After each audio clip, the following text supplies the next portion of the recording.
Yo les shinobi, ici Zeno comme d'habitude et on se retrouve aujourd'hui pour une nouvelle vidéo où nous allons gérer un débat très intéressant les gars, comme d'habitude. Comme je l'avais précisé, comme je l'avais indiqué dans la dernière vidéo, la vidéo sur Jiraiya plus Sylvain Kisame, d'ailleurs je vous invite à aller voir cette vidéo. J'avais précisé que j'allais faire une deuxième partie d'où j'allais gérer l'analyse sur Jiraiya plus Sylvain Itachi. Donc voilà, c'est dans cette vidéo là que nous allons gérer cette partie là. Alors comment est-ce que ce débat a vu le jour? Dans la première partie de Naruto, lorsque Itachi et Kisame sont allés à Konoha pour tenter de capturer Naruto, donc voilà, la récolte des bijoux, vous savez bien. Bref les gars, vous connaissez le bail. Alors dans une discussion là, Itachi va clairement dire à Kisame que Kisame et lui ne peuvent pas vaincre Jiraiya parce que Jiraiya il est trop chaud et que s'ils parviennent même à vaincre Jiraiya, ils vont l'emporter dans la mort. Donc genre, si les deux parviennent à vaincre Jiraiya, eux-mêmes aussi vont succomber. Alors lorsque Itachi et Kisame ont enfin pu mettre la main sur Naruto, il y a Jiraiya qui va s'interposer là et là il y aura une petite altercation entre Jiraiya et Kisame et juste après Itachi va suggérer à Kisame de battre en retraite. Donc les deux là vont prendre la peau de l'escampette. Donc suite à cela, le débat Jiraiya vs Itachi et Kisame est né. Et selon les fans de Jiraiya, Itachi et Kisame eux-mêmes ils ont fui devant Jiraiya. Ça veut dire que les deux ne pouvaient pas gérer Jiraiya vu que Itachi lui-même avait précisé ça. Et de l'autre côté, nous avons les fans de Itachi qui ne sont pas du tout d'accord avec ça. Et leur argument est tout simplement que Itachi était encore un espion qui travaillait à la solde de Konoha. Donc le mec n'avait quasiment aucun intérêt à combattre Jiraiya. Et ceci continue en disant que à cette époque-là, Konoha était vraiment en crise. On a le croisième qui venait tout juste de rendre l'âme et Konoha cherchait un shinobi assez puissant pour pouvoir occuper la fonction de Hokage. Et à cette époque-là, Jiraiya était clairement le shinobi le plus puissant de Konoha. Il y a également cet argument-là qui dit que comme Itachi avait humilié Orochimaru, et vu que Orochimaru et Jiraiya sont relativement de même niveau, alors Itachi n'aura pas de mal à vaincre Jiraiya. Donc, pour les fans de Itachi, celui-ci ne voulait tout juste pas combattre Jiraiya et prendre le risque de l'éliminer parce que Konoha allait perdre l'un de ses shinobi les plus puissants, les plus importants, ce qui allait encore considérablement affaiblir Konoha. Alors les gars, moi je ne suis pas là pour gérer les arguments des fans, moi je suis là pour analyser la confrontation, pour voir qui est supérieur à l'autre, pour voir qui aurait pu battre l'autre. Dans la première partie de Naruto, on ne savait pas vraiment quelle était la vraie puissance de ces croix shinobi là, mais dans Naruto Shippuden, on a clairement vu de quoi ces croix là sont capables individuellement. Donc nous allons gérer cette analyse là. Les gars, nous allons commencer cette analyse avec Jiraiya vs Itachi. Tu m'as demandé pourquoi je faisais ça. Mon objectif, c'est d'accomplir ce que Maître Jiraiya lui-même n'a pas pu mener à bien. Tu veux plonger l'humanité dans la douleur pour l'obliger à évoluer? C'est là la mission divine que tu t'es donnée? Exactement.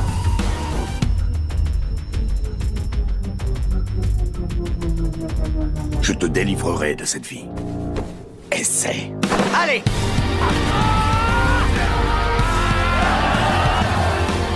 Tu parles de paix, de justice. T'as pas encore fini de me prendre pour un imbécile. Tu ne devais pas empêcher ce massacre! Naruto!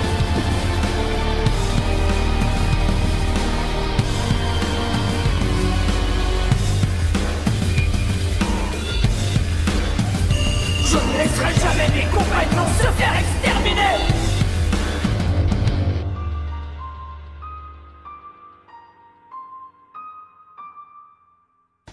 En ce qui concerne la réserve de chakra, les gars, nous sommes tous d'accord que Jiraiya est clairement au-dessus de Itachi en termes de réserve de chakra. Mais ça ne veut pas dire que Itachi ne possède pas une bonne réserve de chakra. Et je précise que Itachi possède une réserve de chakra supérieure à celle de Sasuke croit au moins. Ceux qui ont vu le combat Sasuke vs Itachi savent de quoi je parle. Avant que Sasuke ne lance Kirin, le mec a clairement précisé que ça sera sa dernière attaque et que voilà, le mec il était déjà complètement vidé. Alors que là, on a Itachi, il n'avait même pas encore activé le Susanoo. Et juste après avoir lancé Kirin, on voit Itachi, le mec parvient à maintenir Susanoo beaucoup plus longtemps et parvient même à vaincre Orochimaru une fois de plus, alors que Sasuke lui il était déjà carrément vidé. Donc les gars, Itachi a une bonne réserve de chakra, mais sa réserve de chakra ne peut pas être supérieure à celle de Jiraiya. En ninjutsu, lorsqu'on observe les notes du databook, Jiraiya et Itachi possèdent tous les deux 5 sur 5 en ninjutsu. Donc les gars, on ne va pas vraiment trop débattre là-dessus. Si on approfondit vraiment ce sujet là, précisément en ninjutsu, je pense que Jiraiya est beaucoup plus polyvalent que Itachi. En ce qui concerne le genjutsu, les gars, vous savez que Itachi il est vraiment monstre du genjutsu. Le mec est tellement chaud en genjutsu que le gars il peut carrément balancer des genjutsu avec son doigt ou avec ses corbeaux. Et en plus avec Tsukuyomi, les gars, c'est vraiment très chaud. Il faut vraiment beaucoup de conditions pour pouvoir gérer Tsukuyomi. Ah oui, c'est pas tout le monde qui peut gérer Tsukuyomi. Maintenant, concernant Jiraiya, le mec possède le Genjutsu sonore, le champ de confrontation des crapauds. Et il est précisé dans le databook que ce Genjutsu-là est le Genjutsu le plus puissant des temps anciens. Donc voilà, hormis Tsukuyomi infini, bien évidemment. Pour le Taijutsu, Jiraiya possède le kata des crapauds, l'un des Taijutsu les plus puissants du monde shinobi. Tellement ce Taijutsu est puissant qu'un seul coup peut aveugler une victime, comme on le voit ici avec Ningendo. Maintenant, concernant Itachi, nous savons que dans son combat face à Sasuke, le mec a clairement le dessus face à Sasuke. Et de plus, on voit lors de la 4GG, le mec parvient à tenir tête à Naruto KCM1 niveau Taijutsu. Mais bon, oui, c'est vrai que Naruto n'était pas vraiment à fond, il se défendait juste. Et là, c'était un Itachi d'Otensi qui est bien plus endurant physiquement que Itachi vivant. Donc voilà, il n'y a pas de maladie. Même lorsqu'on regarde les notes du databook, les deux sont vraiment chauds en Taijutsu. Mais lorsqu'on regarde la condition physique, Jiraiya est clairement au-dessus. Et avec le boost du Senjutsu, les gars, on ne va pas se mentir, Jiraiya est clairement au-dessus. En Finjutsu, en ce qui concerne Jiraiya, vous savez les gars, le mec il est vraiment chaud en Finjutsu. Et hormis les techniques Finjutsu que le gars maîtrise, le gars possède également Gamma Yoro, un crapaud qui possède sa propre dimension parallèle. Maintenant concernant Itachi, nous savons que le mec possède l'épée de Totsuka, une épée qui scelle sa victime après l'avoir transpercée dans un puissant Genjutsu éternel. Donc voilà, c'est ce qui s'est passé avec Orochimaru et Nagato. Donc les gars, Totsuka est vraiment très redoutable. Et les gars, dites-moi dans les commentaires qui pensez-vous être supérieur à l'autre en termes de Finjutsu. En ce qui concerne la vitesse et les réflexes, Itachi est quand même capable de suivre Naruto KCM1. Ça ne veut pas dire qu'il est égal en vitesse, parce que je précise que Naruto KCM1 n'était pas du tout à fond, parce que dit que Itachi égale Naruto KCM1 en termes de vitesse, ça veut tout simplement dire que Itachi égale Minato ou alors le Raikage en termes de vitesse, ce qui est totalement faux. Et je précise encore que Itachi, à moitié aveugle, a été capable de réagir à Kirin, l'une des techniques les plus rapides dans l'univers Naruto. Concernant Jiraiya, on voit clairement que le gars peut réagir à Kyuubi 4, ce qui est assez impressionnant. On voit également que le gars peut prendre de vitesse les peines alors que les gars sont carrément en train de regarder dans la même direction, ce qui est assez compliqué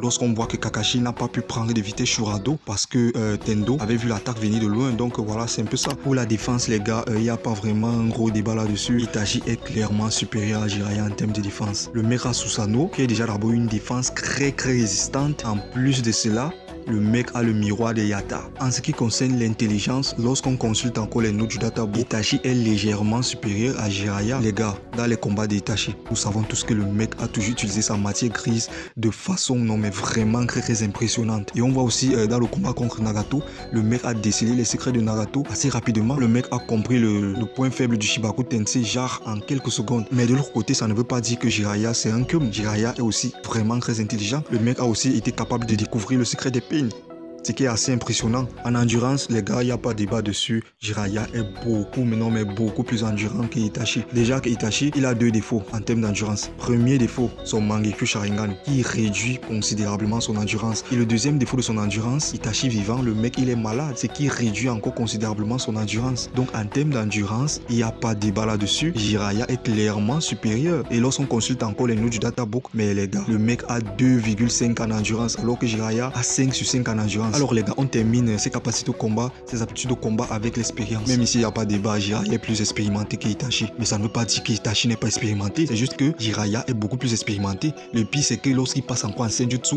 le mec possède Fukasaku Eshima. Fukasaku, déjà que je précise, a plus de 700 ans d'après le databook. Donc le niveau d'expérience est vraiment très chaud. Fukasaku seul est déjà plus expérimenté que Jiraiya et Itachi réunis. Donc les gars, en termes d'expérience, franchement, il n'y a pas de débat là-dessus.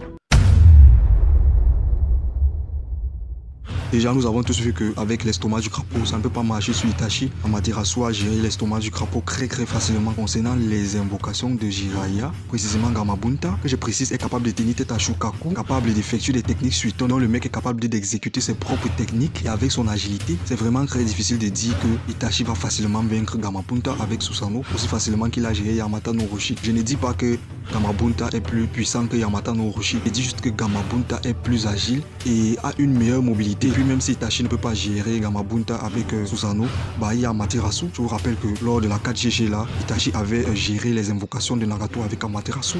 Avec le marécage des limbes, les gars, ça peut être très efficace pour immobiliser le Susanoo de Itachi. Oui, donc il est possible que le marécage des limbes parvienne à réduire la mobilité du Susanoo de Itachi. Si Jiraiya pop un Rasengan géant, les gars, nous savons tous que Yatta va gérer ça facilement. facilement. Donc voilà les gars, franchement tant que Itachi est dans son Susanoo, ça sera vraiment très chaud pour Jiraiya de pouvoir l'atteindre physiquement. Et le Goemon également ne peut pas pénétrer le Susanoo les gars. Même les 1000 aiguilles de Jiraiya ne peuvent pas traverser le Susanoo. Donc c'est vraiment très chaud. Concernant Gamma Yoro, pour que Jiraiya parvienne à diriger Itachi dans Gamma Yoro, il faut que Jiraiya parvienne à immobiliser Itachi. Ce qui est possible avec la crinière du lion. Nous savons tous que le mec a pu immobiliser Shikushodo avec ça. Mais les gars, Itachi n'est pas Shikushodo. Itachi est bien plus rapide et bien plus réactif que Shikushodo. Donc voilà, la crinière du lion ne peut pas l'avoir, ne peut pas l'immobiliser.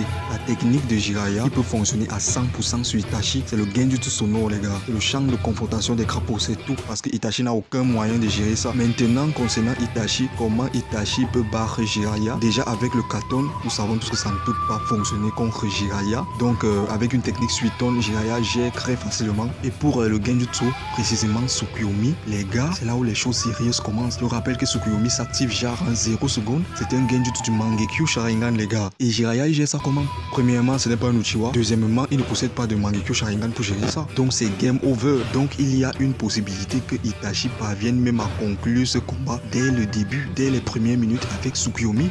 Oui, nous savons que Jiraiya sait qu'il a fait un Uchiwa. Il ne va pas se faire piéger par le Genjutsu aussi facilement. Mais t'inquiète, Kakashi lui-même il savait qu'il avait affaire à un Uchiwa lorsqu'il s'est fait piéger par Tsukuyomi. Mais pourtant il a encaissé ça. On a aussi Sasuke. Il savait également qu'il avait affaire à son frère. Le mec avait d'abord bouffé un Tsukuyomi de Itachi lorsque le mec il avait 13 ans là. Et dans Shippuden, lorsqu'il a géré en face à face direct contre Itachi, ça ne l'a pas quand même empêché de bouffer un autre Tsukuyomi. Itachi peut conclure ce combat dès le début avec un bon Tsukuyomi bien placé.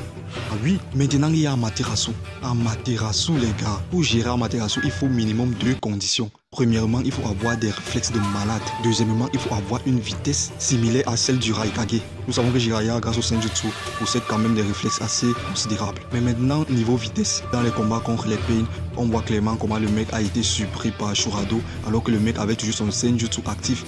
Donc c'est vraiment, les gars, c'est assez compliqué d'imaginer que Jiraiya peut gérer Amaterasu. Peut-être en Senjutsu, oui. Peut-être grâce à ses réflexes. Mais maintenant en forme de base, on a Itachi qui pop Amaterasu dès le début du combat sur Jiraiya. C'est déjà game over. Maintenant on a Susanoo. Alors avec Yasaka no Magatama, les projectiles de Susanoo, si un seul projectile parvient à toucher Jiraiya, le combat il est terminé. Mais bon les gars, pas si vite. Nous savons tous que le Senjutsu booste les réflexes. Et comme on le voit ici avec Kabuto, le mec a été capable d'esquiver la flèche de Sasuke à bout portant. Donc il est clairement possible que Jiraiya parvienne à esquiver le Yasaka no Magatama de Itachi. Jiraiya n'a rien pour passer Yata. Vraiment aucune technique de Jiraiya ne peut passer le Susanoo de Itachi. Pour le préciser, et là on a Totsuka. Jiraiya se fait transpercer, c'est game over. Et concernant Izanami, bon les gars, on ne va pas vraiment mentionner Izanami ici. Nous savons tous comment Itachi doit vraiment galérer à placer Izanami sur Kabuto. Maintenant on a là un Itachi vraiment malade là, il n'aura vraiment pas le temps de placer ça déjà 1 vs 1. Les gars, écoutez-moi très bien. Itachi a le plus de chances de battre Jiraiya.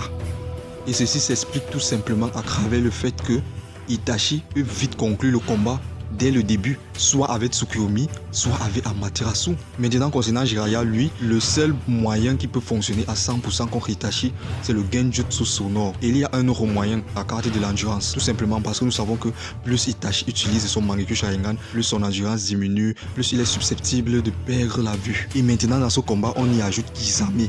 C'est pour que ça donne quoi? Non mais qu'est-ce que Jiraiya avait bu ce jour-là pour penser qu'il peut gérer Itachi et Kisame réunis? C'est clair que le mec avait bu du mauvais saké. Ok les shinobi, c'était tout pour cette vidéo. J'espère vraiment que vous avez kiffé. N'hésitez pas à laisser vos avis dans les commentaires. Voilà, je serai ravi de vous lire dans les commentaires. Et on va continuer à débattre là-bas, on va continuer le débat là-bas. Moi je vous dis à la prochaine pour une autre analyse. C'était Zeno pour vous servir. Ciao.